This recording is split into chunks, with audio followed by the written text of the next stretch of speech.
بسم اللہ الرحمن الرحیم۔ ڈاکٹر عمار خان ناصر صاحب کے ساتھ اس کے ساتھ یہ پانچواں سیشن ہے۔ آپ ڈاکٹر صاحب سے براہ راست سوال جواب نشست میں ہیں، اور جو دوست سوال کرنا چاہیں وہ اپنے ریز ہینڈ کے آپشن کو استعمال کر کے سوال پوچھ سکتے ہیں۔ سیشن کا آغاز کرتے ہیں۔ سب سے پہلے محمد اکرمہ صاحب، آپ سوال پوچھ سکتے ہیں۔ ہاں جی، السلام علیکم، امید ہے آپ خیر وافیت سے ہوں گے۔ استاذ، میرا سوال آج آپ سے ہے قراءت کے بارے میں۔ قراءت کے اختلافات کے بارے میں آپ کا موقف کیا ہے؟ کیا آپ استاذ محترم جناب غامدی صاحب کے موقف کی تائید کرتے ہیں، اور یا انہی سے ملتا جلتا موقف ہے، یا پھر باقی دوسرے جمہور امت کے ساتھ آپ کا موقف ہے؟ اس میں کچھ جزوی سوالات بھی ہیں، وہ آپ کے سوال جواب پہ ڈیپینڈ کرے گا، وہ میں پھر پوچھ لوں گا انشاءاللہ۔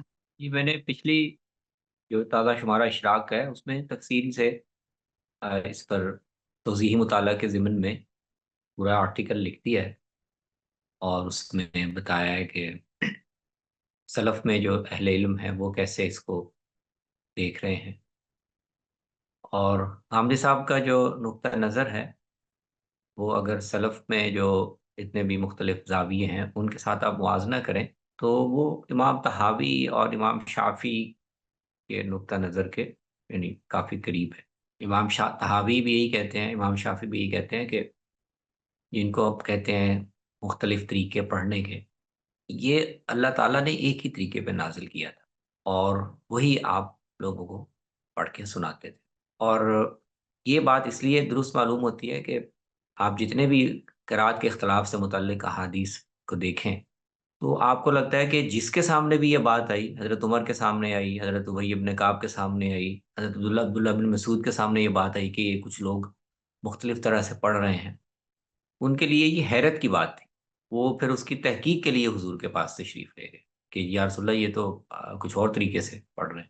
تو اگر تو اس کا مطلب یہ ہے کہ نبی صلی اللہ علیہ وسلم قرآن نازل جو ہے وہ ایک ہی طریقے پہ ہو رہا ہے، آپ اسی کو نمازوں میں پڑھ رہے ہیں، اسی کو عام خطبوں میں تلاوت کر رہے ہیں، اسی کی تعلیم دے رہے ہیں۔ تو یہ ماننا بہت مشکل ہے، مجھے اس بات میں وزن لگتا ہے کہ جتنے مختلف طریقے ہیں وہ باقاعدہ اللہ نے نازل کیے تھے اور کہا تھا کہ یہ سارے قرآن کے ایک طرح سے ورژن۔ تو اگر اس بنیادی بات کو آپ مان لیں کہ یہ اصل میں لوگوں کو سہولت کے لیے پڑھنے کی اجازت دی گئی تھی کہ وہ پڑھ سکتے ہیں دوسرے الفاظ میں، تو اس کی پھر مستقل حیثیت نہیں ہونی چاہیے۔ تو اتنی بات تو دیکھیں، امام شافعی اور امام طحاوی اور دوسرے اہل علم بھی کہہ رہے ہیں کہ اجازت دی گئی تھی اور مستقل نہیں تھی۔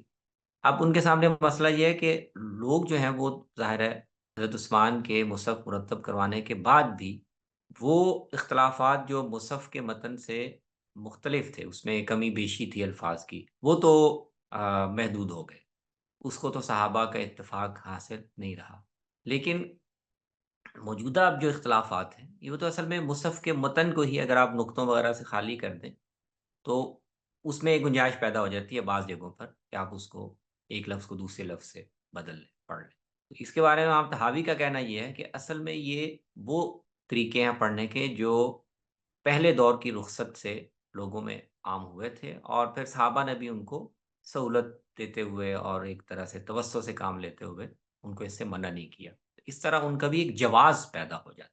تو غامدی صاحب کا اصل اختلاف تو بس یہاں سے آ کر پیدا ہوتا ہے۔ وہ کہتے ہیں کہ وہ جو سہولت بھی دی گئی تھی یا اس کو توسع گوارا کیا گیا، تو اس کے ساتھ ساتھ جو رسول اللہ صلی اللہ علیہ وسلم نے جس طریقے پر عموماً صحابہ کو قرآن سکھایا تھا، وہی پھر حضرت عثمان کی کوششوں سے، بعد میں دوسرے معلمین کی کوششوں سے اس کو عام کیا گیا۔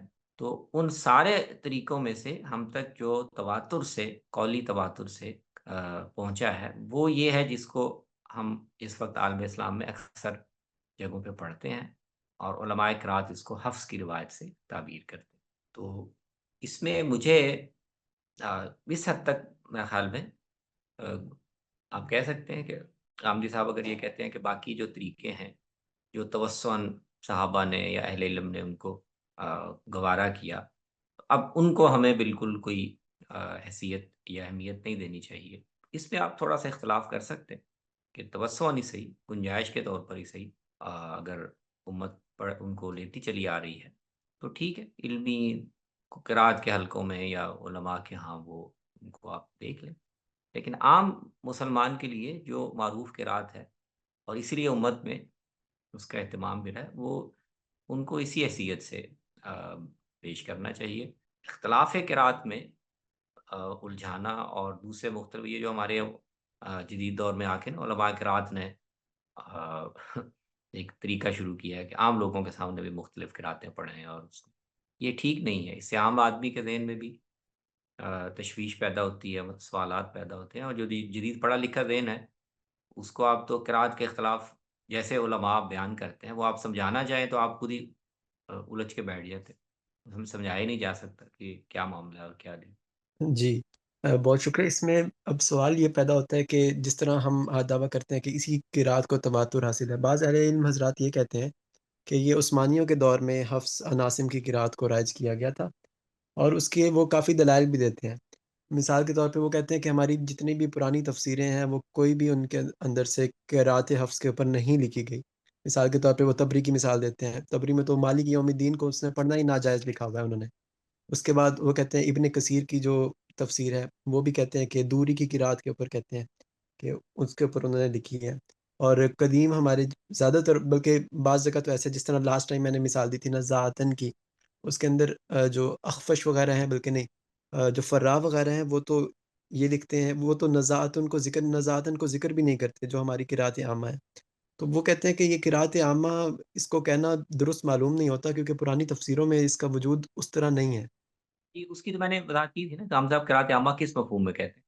اب جی اس پر آپ یہ جو بات بیان کر رہے ہیں کہ یہ جو قرات ہے یہ کسی خاص دور میں عالم اسلام کے مختلف علاقوں میں باقاعدہ رائج کی گئی، اس سے پہلے دوسری قراتیں بھی تھیں۔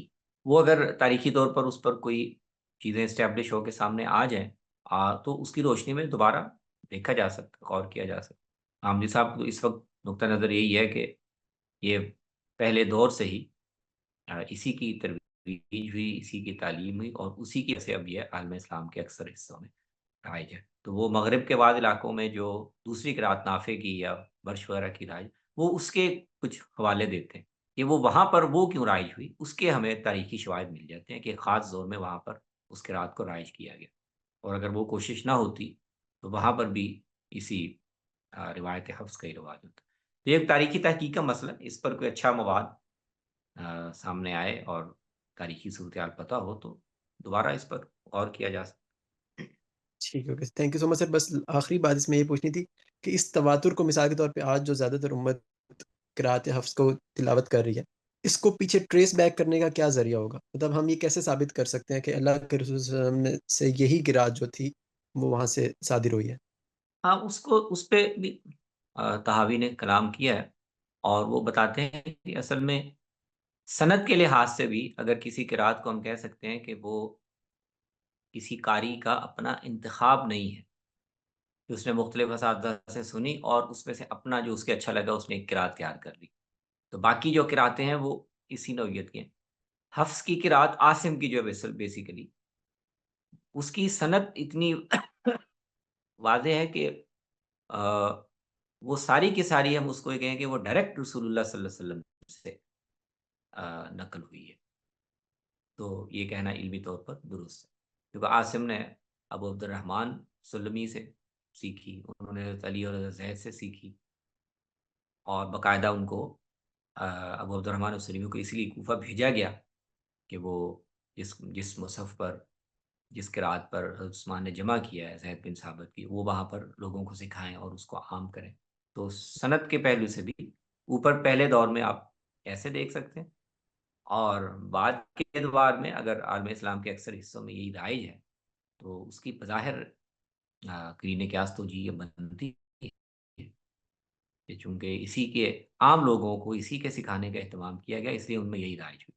اہل علم ظاہر ہے وہ تو روایات اور قراءات ان کا اپنا ایک الگ دائرہ ہے، اور اس میں یہ بات صحیح ہے، اہل علم کے ہاں، مفسرین کے ہاں، نحویوں کے ہاں کسی خاص روایت یا قراءت کو کوئی ترجیح اس طرح نہیں دی جاتی۔ بہت شکریہ سر، تھینک یو۔ جی کرما صاحب آپ کا بہت شکریہ۔ شمس سلیمان صاحب آپ سوال پوچھ سکتے ہیں۔ السلام علیکم استاد۔ میرا سوال تھا ڈاکٹر عرفان شہزاد صاحب نے کچھ آرٹیکلز لکھے تھے، مطلب ان کی کتاب ہے، وہ چھپ بھی رہی ہے اشراق امریکہ میں، کربلا کا سیاسی پس منظر. تو انہوں نے سورہ حجرات سے کچھ نتائج اخذ کیے ہیں اور پھر آگے تمام واقعات کو اس طرح دیکھا ہے. تو آپ اس کو کیسے دیکھتے ہیں کہ وہ جو نتائج ہیں یا اس طرز پہ انہوں نے سمجھا ہے تو وہ ٹھیک ہے؟ اور میں نے تحریر کے کافی حصہ جب وہ فیس بک پہ پوسٹ کر رہے تھے وہ دیکھی تھی. اب اس وقت ظاہر ہے اس کے سارے نکات متعین طور پر سامنے نہیں، لیکن مجموعی طور پر مجھے ان کے انداز استدلال سے یا جو نتائج انہوں نے اخذ کیے ہیں وہ اتفاق نہیں ہو سکا. میں نے جتنا بھی اس سارے دور کو روایات کی روشنی میں، جو آثار پہ تو میں کام بھی کر رہا ہوں، اس کی روشنی میں دیکھا ہے، تو میری جو انڈرسٹینڈنگ ہے، میری جو تفہیم ہے، وہ میں نے الگ سے ڈاکٹر مدیر الرحمان صاحب کے ساتھ ہی مجھے سلسلہ چل رہا ہے تفہیم الاثار کا، تو میری اس دور کی صورتحال کی جو انڈرسٹینڈنگ ہے وہ میں نے ان میں بیان کر دی. جی شکریہ. جی بہت شکریہ سمد صاحب. اسید خان صاحب آپ سوال پوچھیں. السلام علیکم. جی عمار صاحب، میرا سوال غامدی صاحب کے تصور سنت کو لے کر ہے کہ جیسا کہ استاد محترم غامدی صاحب کے نزدیک سنت اصل سنت ابراہیمی کا نام ہے، اللہ کے رسول نے اس میں بعض اصلاح و تجدید کا کام کیا، اور اسی طرح سے وہ قرآن کی طرح قطعی ہے اور اس کی تعداد بھی متعین ہے. تو میرا سوال یہ ہے کہ یہ جو پورا تصور سنت کا فہم ہے، کیا غامدی صاحب سے پہلے، یعنی ہماری 1300-1400 سالہ علمی تاریخ ہے، کیا کسی صاحب علم نے اسی طریقے کی انٹرپریٹیشن دی ہے سنت کے تعلق سے؟ بنتے ہیں. اگر آپ توضیحی مطالعہ کے تحت میں نے اشراق میں یہ حصہ لکھا بھی ہے، اور اس پر جو یعنی گفتگو ہے وہ بھی المورد کے چینل پہ موجود ہے. اس میں 2-3 حصے ہیں. ایک تو یہ کہ رسول اللہ صلی اللہ علیہ وسلم اصل میں ملت ابراہیمی کی تجدید کے لیے بھیجے گئے، اور آپ کا دین بنیادی طور پر اسی سنت کی تجدید ہے، اسی ملت کی تجدید ہے، عقائد میں بھی اور احکام و شرائع میں. یہ بات تو اس سے پہلے بہت سے اہل علم کہہ رہے ہیں، تفصیل کے تھوڑے بہت فرق کے ساتھ. یہ بات تو اہل علم عموماً کہہ رہے ہیں کہ رسول اللہ صلی اللہ علیہ وسلم دین ابراہیمی اور ملت ابراہیمی ہی دے کر بھیجے گئے. البتہ یہ نہیں کہ وہ ان کے تابع نبی ہیں، وہ پوری ملت آپ کو اس کے احیاء کا حکم دیا گیا، اور آپ خود ایک مستقل نبی بھی ہیں، تو اس کے تحت آپ نے بہت سے حکام کا اس میں اضافہ بھی کیا. تو ایک بات تو یہ اہل علم کہہ رہے ہیں. دوسری بات یہ کہ یہ جو آپ کے دین کا قرآن متواتر ہے، اور دین کے جو عملی احکام ہیں یا عملی احکام کا جو پورا ڈھانچہ ہے، یہ بھی امت میں روایات کے طریقے پہ نہیں نقل ہوا، بلکہ یہ بھی تواتر سے نقل ہوا. تو یہ بات بھی اہل علم عموماً کہہ رہے ہیں، بلکہ وہ اس کو امتیاز کے طور پر پیش کرتے ہیں. ہمارے جو متکلمین ہیں نا، خاص طور پر آپ ابن حزم کو دیکھیں، ابن تیمیہ کو دیکھیں، اور جدید دور میں جب مولانا مودودی اور دوسرے حضرات نے منکرین حدیث کی پیدا کردہ غلط فہمیوں کے جواب میں انہوں نے گفتگو کی ہے، تو ان سب کو یہ نقطہ نمایاں کرنے کی ضرورت پیش آئی کہ اسلام کے متن صرف ہمیں نہیں ملا، بلکہ اسلام جو ایک عملی زندگی، دینی زندگی قائم کرنا چاہتا ہے، اس کا بنیادی ڈھانچہ بھی امت میں تواتر سے اور قطعیت سے نقل ہوا. تو یہ بات بھی اہل علم کہہ رہے ہیں. تو غامدی صاحب نے اس میں یعنی اضافہ کیا کیا، نیا پہلو کیا کیا، اس سے آپ اختلاف بھی کر سکتے. انہوں نے یہ کیا ہے کہ اس کو زیادہ متعین کر کے اور پریسائز طریقے سے بیان کرنے کی کوشش کی ہے کہ وہ جو ملت ابراہیمی آپ کو اس کی اتباع کا حکم دیا گیا تھا، اور آپ نے اس کی تجدید و احیا کر کے اس کو امت میں جاری کیا اہتمام سے، اور اسی وجہ سے وہ قطعیت سے تواتر سے نقل ہوتی ہم تک پہنچی ہے، وہ کیا ہے. تو اس کو انہوں نے متعین کر کے لسٹ کرنے کی کوشش کی ہے، اور پھر اس متواتر سنت کے ذیل میں اس کے تحت اخبار احاد جتنی بھی ہیں ان کو ان کے ساتھ ریلیٹ کر دیا کہ اصل سنت بنیادی حکم یہ تھا جو سنت میں آیا ہے تواتر سے، اس کے تحت آپ نے شرح و وضاحت کے طور پر یا اس پر عمل کا ایک طریقہ سکھاتے ہوئے اسوہ حسنہ کے طور پر آپ نے یہ باتیں مختلف اوقات میں سکھائیں. تو بنیادی حکم امت کے تعامل میں قطعیت سے آیا ہوا ہے. جو اس کی فروع ہیں، جزیات ہیں، تفصیلات ہیں، وہ اخبار احاد کے ذریعے سے آئی ہیں. تو یہ جی تین پہلو یہیں پہ ہیں. جی وہ ایک سوال جزوی طور پر یہیں سے نکلتا ہے کہ اب جیسے احادیث کا جو زیادہ تر ذخیرہ ہے جسے ہم خبر احاد کہتے ہیں، تو اب غامدی صاحب کا اس کے تعلق سے یہ نظریہ کہ اس میں دین کے اندر کسی قسم کا کوئی عقیدہ یا عمل جو ہے کہ اضافہ نہیں ہو سکتا ہے خبر احاد کے ذریعے سے. تو یہ کیا اس میں بھی ہمیں پیچھے ہمارے اہل علم کے مابین اس سلسلے میں کوئی ثبوت ملتا ہے؟ نہیں، یہ دیکھیے، یہ تو اضافہ نہیں ہوتا. اس کا مطلب ان کی کیا یہ ہے کہ آپ جو بھی کوئی روایات بیان کریں گے تو ہم اس کی اصل آپ کو بتا دیں گے کہ یہ قرآن مجید میں بنیادی بات یہ بیان ہوئی ہے، اور یہ جو کچھ آپ نے اخبار میں بیان کیا ہے یہ اضافہ نہیں ہوا بلکہ اسی اصل کی تفصیل اور توضیح ہے. تو بیانی ہی اس انداز میں نہیں، لیکن اگر آپ متکلمین کی آپ دیکھیں تو وہ مثلا جب یہ سوال اٹھاتے ہیں کہ اخبار احاد سے عقیدہ ثابت نہیں ہوتا، تو اس میں بھی یہ شرط یعنی ایک طرح سے مضمر ہوتی ہے، یعنی بنیادی عقیدہ اس سے ثابت نہیں ہوتا. بنیادی عقیدہ جس کی کوئی اصل کسی قطعی نص میں نہ ہو اور وہ صرف خبر واحد سے آپ لیں، تو متکلمین کو بہت اصرار ہے کہ اخبار احاد سے، محض اخبار احاد سے ہم عقیدہ ثابت نہیں کر سکتے. تو اسی جی نوعیت کا ایک اور استدلال آپ جی جی ایک اور چھوٹا سا سوال یہ تھا بس کہ جہاد کے تعلق سے یہ سوال کرنا تھا کہ جہاد اقدامی ہے یا دفاعی ہے؟ اگر دفاعی نہیں ہے تو ہماری تاریخ اسلام میں یہ دور صحابہ میں اور دور صحابہ کے بعد جو ہمیں بے شمار جنگوں کے واقعات ملتے ہیں تو اس سے ایسا لگتا ہے کہ جہاد اقدامی بھی ہے. تو آپ کا اس سلسلے میں کیا رائے؟ جہاد میں تو کوئی یہ تفریق میرے خیال میں درست نہیں ہے کہ وہ اقدامی ہے یا دفاعی ہے. وہ دونوں طرح کا ہے. آپ کو اپنے دفاع میں بھی جہاد کرنا ہے، اور وہ مقاصد، وہ اہداف جن کے لیے طاقت کا استعمال کرنا دینی مصلحت کا تقاضا ہو یا عام دنیاوی مصالح کا تقاضا ہو، آپ اقدام بھی کر سکتے. اقدامی اور دفاعی کی تقسیم درست نہیں ہے. آپ اقدام بھی کر رہے ہیں تو بس آپ کے پاس اس کا ایک اخلاقی دینی جواز ہونا چاہیے کہ آپ طاقت کا استعمال کیوں کر رہے ہیں. جزاک اللہ. شکریہ استاد. عثمان خالد صاحب آپ سوال پوچھ سکتے ہیں. السلام علیکم عمار صاحب.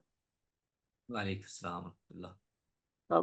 عمار صاحب میرا نا سوال سی فوڈ سے ریلیٹڈ ہے کہ میں نے نا ایک تو غامدی صاحب کی رائے اس معاملے میں نا کوئی اپلائیڈ فارم میں کہیں دیکھی نہیں، تو اگر کہیں انہوں نے لکھی ہے تو یہ بتا دیں. اور یہ پوچھنا تھا کہ جیسے جو دوسرے جانور ہیں اس کے بارے میں غامدی صاحب یہ کہتے ہیں کہ اگر ان میں درندگی ہونا تو یہ انہیں حرام کر دیتی ہے، یعنی اس کی بنیاد جو علت بتاتے ہیں نا وہ درندگی بتاتے ہیں. لیکن جو مچھلی وغیرہ ہیں وہ بڑی مچھلی چھوٹی مچھلیوں کو کھا رہی ہوتی ہیں، یا مطلب اس بنیاد پہ ان میں درندگی نہیں آ جاتی، اس بنیاد پہ وہ حرام نہیں ہو جانی چاہیے؟ اور دوسری یہ کہ اس کے علاوہ جیسے احناف میں تو یہ ہے نا کہ وہ صرف مچھلی ہے ان کو صرف حلال کہتے ہیں، اس کے علاوہ لابسٹرس اور یہ شیمس اور ان سب کو وہ حرام ہی کہتے ہیں. تو اس کے بارے میں کیا رہا ہے؟ شکریہ. میرے سامنے بھی نہیں ہے کہ انہوں نے مندری جو سی فوڈ ہے اس پر اس طرح کوئی، ہو سکتا ہے انہوں نے کی ہو لیکن میرے سامنے نہیں ہے. لیکن فقہی لحاظ سے یا اجتہادی لحاظ سے میرے خیال میں اس کی گنجائش ہے. یہ جو درندگی والا اصول ہے، اگر اس کو احناف کا تو ویسے ہی بہت ہی ریسٹرکٹیو ہے نا. اس میں احناف تو کہتے ہیں کہ وہ مندری جانور میں سے صرف مچھلی یا مچھلی کی قسم کے جانور ہی آپ کھا سکتے ہیں، باقی نہیں کھا سکتے. لیکن جو باقی فقہا ہیں ان کے ہاں یہ تحدید نہیں ہے، ان کے ہاں سارا سی فوڈ حلال ہے. اور میرے علم میں نہیں ہے کہ وہ درندگی والے اصول کا اطلاق کرتے ہیں، مطلب شارک یا اس طرح کی مچھلیاں وہ اس اصول پر کہتے ہوں کہ یہ وہ حلال نہیں. لیکن اصولی طور پر میرے خیال میں یہ گنجائش ہے. اگر آپ کوئی اہل علم کرنا چاہیں اور اس کا انتباہ کریں تو ظاہر نص تو نہیں ہے، کوئی قطعی اجتہاد بھی نہیں ہے، لیکن اس کا ایک بنیاد بن جاتی.